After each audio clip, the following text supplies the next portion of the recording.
Continuamos con más Panorama Argentino. Panorama de reivindicación. El relato oficial de la historia tiene deudas y omisiones.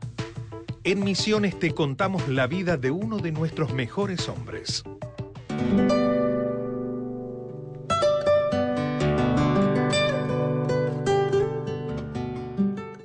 Hoy vamos a hablar de un héroe, pero de los que son ignorados por la historia oficial. Se trata de un indio guaraní que defendió nuestra frontera nacional. Se llamó Andrés Guacurarí y fue quien luchó contra los portugueses en el 1800.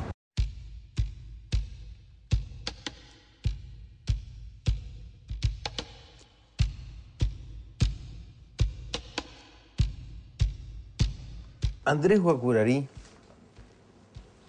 es un hijo de las misiones y eso tiene mucho sentido, digamos, ¿no? Sabemos que después de los jesuitas los pueblos cayeron en un proceso de decadencia y posterior disolución, pero él llegó a ver todo el esplendor de las misiones.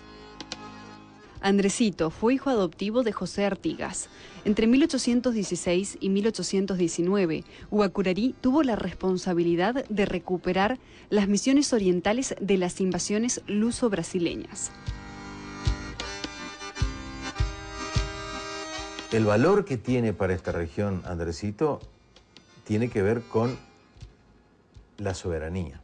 O sea, él luchó junto con un pueblo heroico como el pueblo guaraní misionero por la defensa de un territorio que había sido nuestro, que fue invadido y conquistado por el Imperio Portugués, y Andresito y los guaraní misioneros dieron su sangre, su vida, sus pueblos, su territorio para reconquistar ese territorio que lamentablemente no pudo ser.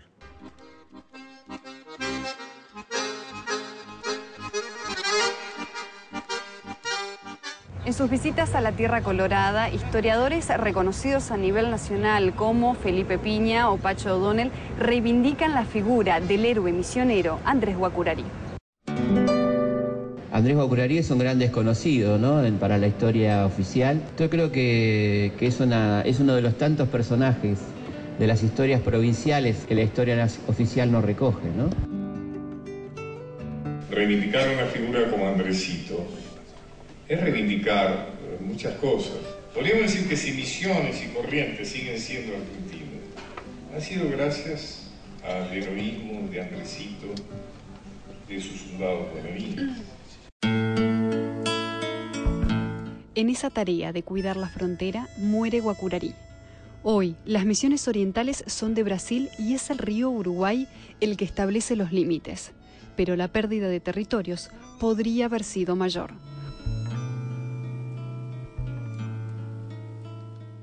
Por su heroica labor, el diputado provincial Carlos Rovira propuso por ley que Andresito sea declarado prócer misionero.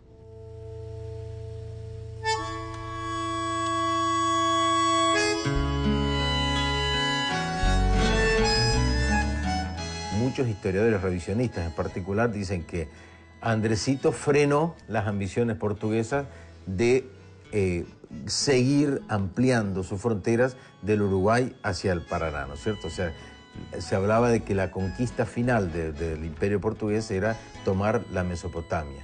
Y en ese sentido sí podemos decir que fue exitosa la epopeya de Andresito.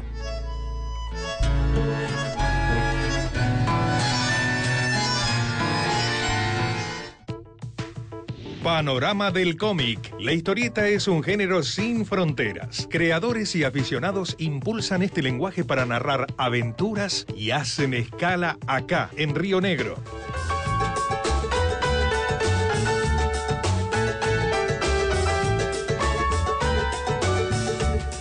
Nos encontramos en el Galpón de las Artes, cedido muy gentilmente por la Dirección de Cultura del municipio de Villa Regina, y estamos disfrutando de una muestra cuando Luca diventó fumeto, o sea, cuando Luca se convirtió en historieta. Si se pone a 80, yo me pongo a 100. Si la abuela vuela. Esta muestra llega de Italia, de la región toscana, y se desarrolla, tiene dos protagonistas, la historieta y la ciudad de Luca, que es donde se desarrollan todas, digamos, las secuencias de la muestra. Está organizada por la Unión Toscana Rionegrina y bueno, nosotros al ser asociación adherente a los Lucchesi nel Mondo, que es la asociación madre que está en Lucca, en Italia, y allí se realiza todos los años el Festival del Cómic, ya que allí hay un museo dedicado al cómic. Entonces, bueno, en el año 2008 la región toscana y la provincia de Lucca decidió comprar todos los ganadores, o sea, las muestras de los ganadores de las historietas ganadoras y las envió por el mundo en una muestra itinerante, entre las cuales hay un argentino, un cordobés, el señor Carlos Gómez. Hoy tenemos la posibilidad de que nos visite aquí en Villa Regina y eso es lo que estamos disfrutando.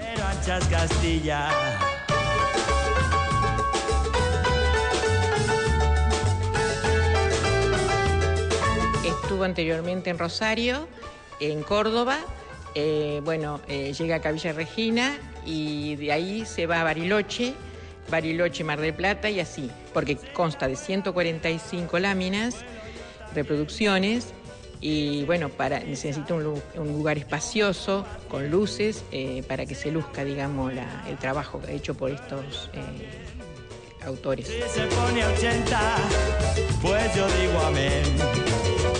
La abuela, abuela, de copa en copa, la abuela, abuela, y me provoca, la abuela, abuela, y me desvela, la abuela, abuela, se va a caer. El bigote de mi abuela. Hay una parte que se dedica, digamos, a Disney, ese es para chicos y después para todas las personas, para todo público la entrada es gratuita. Y el sábado a las 20 horas va a haber una explicación del profesor Claudio Grossi, que es reginense y también descendiente de toscanos.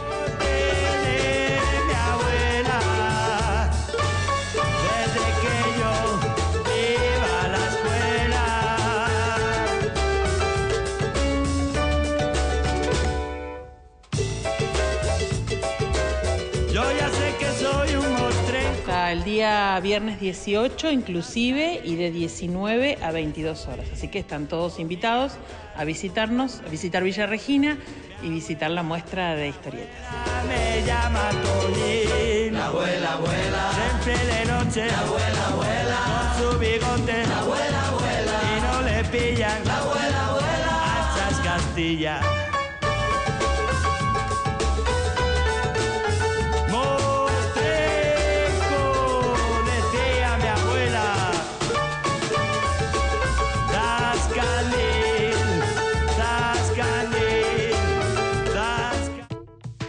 Panorama de oro y plata.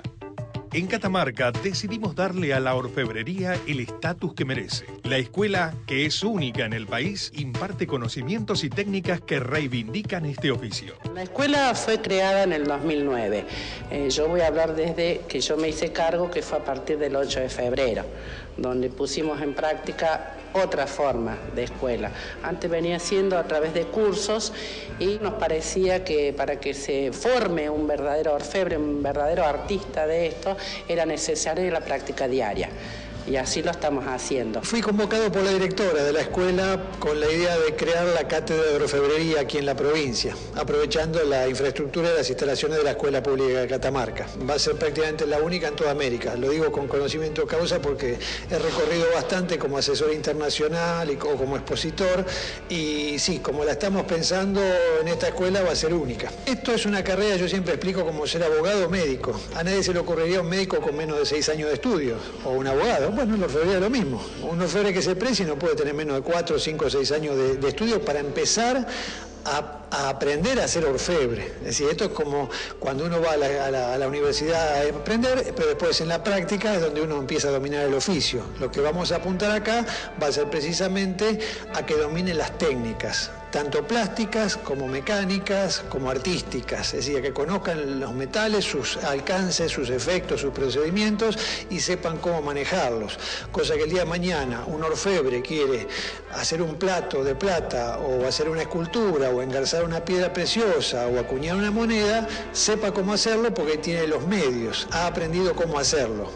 Después, en la práctica, es donde uno lo desarrolla. Hace 3 años decidí crear mi propia escuela en la ciudad de Buenos Aires ante precisamente la decadencia que está teniendo el oficio, un poco por culpa de nosotros que no queremos enseñar y un poco por culpa también de esa pereza generalizada que tenemos hoy día en todo el mundo, que es creer que uno puede lograr grandes cosas en poco tiempo. Y mi idea es la contraria, es volver al saber clásico y tradicional, como aprendí yo hace más de 40 años, que es cuando uno, para llegar a hacer algo, estudia y se esfuerza. Con respecto a la venta, esto es una escuela especial, con insumos muy caros. Acordate que estamos hablando de plata, oro, piedras preciosas. Entonces es necesario crear una forma donde el alumno, mientras transcurre su educación, por supuesto siempre supervisado por los docentes, fabrique alguna pieza y pueda ser vendida. Estamos hablando de la primera escuela pública de Argentina, no hay otra. Y como dijo el maestro Patarca, estás hablando de quizás la mejor escuela de Sudamérica. Entonces, ¿cómo no insertarla en la parte turística, donde la gente que venga se lleve un producto de verdadera calidad catamarqueña, hecha por manos catamarqueñas y con materia prima catamarqueña?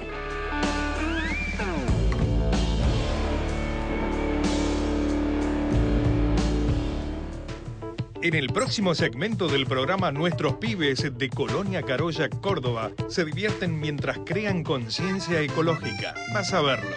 Seguimos recorriendo Buenos Aires en imágenes y en Ushuaia, ni el viento puede parar la ilusión de los patinadores. Quédate en Panorama Argentino, ya volvemos.